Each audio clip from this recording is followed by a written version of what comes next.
Good morning. This is Father Stephen Kelly from St. John's Church in Detroit. We're continuing our series of daily morning meditations where we generally look at one or another of the lessons that are assigned for morning or evening prayer, what is known as the daily office lectionary. And today for Monday, let's take a look at that lesson that's assigned for St. Mark's Gospel for morning prayer. We're on chapter number 5, beginning at verse number 1. And they came over to the other side of the sea, into the country of the Gadarenes. And when he was come out of the ship, immediately there met him out of the tombs a man with an unclean spirit, who had his dwelling among the tombs, and no man could bind him, no, not with chains, because he had often been bound with fetters and chains, and the chains had been plucked asunder by him, and the fetters broken in pieces, neither could any man tame him. And always, night and day, he was in the mountains and in the tombs, crying and cutting himself with stones. And when he saw Jesus afar off, he ran and worshipped him, and cried with a loud voice, and said, What have I to do with thee, Jesus, thou Son of the Most High God? I adjure thee by God that thou torment me not. For he said unto him, Come out of the man, thou unclean spirit. And he asked him, What is thy name? And he answered, saying, My name is Legion, for we are many. And he besought him much that he would not send him away out of the country. Now there was nigh unto the mountains a great herd of swine feeding, and all the devils besought him, saying, Send us into the swine, that we may enter into them. And forthwith Jesus gave them leave, and the unclean spirits went out and entered into the swine, and the herd ran violently down a steep place into the sea, for there were about 2,000, and were choked in the sea.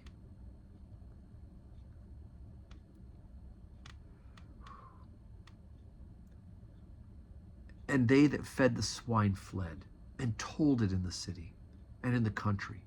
And they went out to see what it was that was done. And they come to Jesus to see him that was possessed with the devil, and had the legion sitting and clothed and in his right mind. And they were afraid. And they that saw it told them how it befell to him that he was possessed with the devil, and also concerning the swine. And they began to pray him to depart out of their coasts. For when he was come into the ship, he that had been possessed with the devil prayed that he might be with him. Howbeit Jesus suffered him not, but saith unto him, Go home to thy friends, and tell them how great things the Lord hath done for thee, and hath had compassion on thee. And he departed, and began to publish in Decapolis how great things Jesus had done for him, and all men did marvel. All right, so there's a couple of things in this story that at one point can sound confusing, and yet they are things that would have been very understandable to those in the time of Jesus. First of all, the Decapolis, that area, the Gadarenes, is a Gentile area, right? How do we know this is a Gentile area, besides historically? Well, for one thing, there are pigs there, right? Swine are unclean. They not only do the Jews not eat swine, they're not allowed to have pigs in Jewish areas. So obviously if there are pig herds there, they're in the Gentile part, which means the man who's among the tombs is most likely a Gentile as well.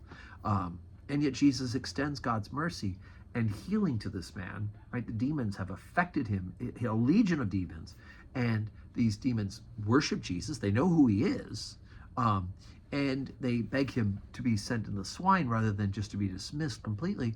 And yet in doing so, they end up being destroyed with the swine themselves. So interesting for somebody, a Jew, hearing this story. I would have been like, well, of course these aren't Jews because they're pigs, and yet hurrah, they get their comeuppance, and the demons get their comeuppance. Which also would explain why, even though the man asked Jesus to come with him, this isn't the point of Jesus' public ministry where the Gentiles are joining in, right? Jesus came first primarily for the Jews to fulfill the covenant, and then the Gentiles would be later incorporated. So even though Jesus is ministering to the Gentiles, we know he helps a Samaritan woman. He tells the story of the Good Samaritan, and there are others.